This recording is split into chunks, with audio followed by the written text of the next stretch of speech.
Hey everyone, in this video I'm going to show you how you can fix this blue screen error once you're booting your computer. So let's get started. First you have to enter safe mode, and in order to enter safe mode what you have to do is when you're restarting your PC, just wait for the loading to complete, and once you see the Windows logo you have to force shut down or force turn off your PC and then turn it on again. Do it 3 to 4 times and then your PC would go into repair mode. Once your PC go into repair mode like this, you have to click on troubleshoot and then you have to click on advanced options and then you have to click on startup settings. Then you just have to click on restart, and after clicking on restart this menu would be opened and then you have to press 4 on your keyboard. This will enable safe mode.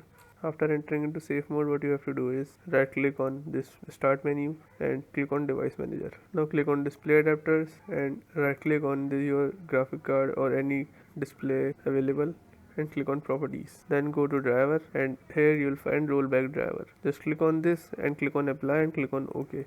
After this you have to restart your PC again, and once you do this your problem should be solved and your PC should be boot up perfectly.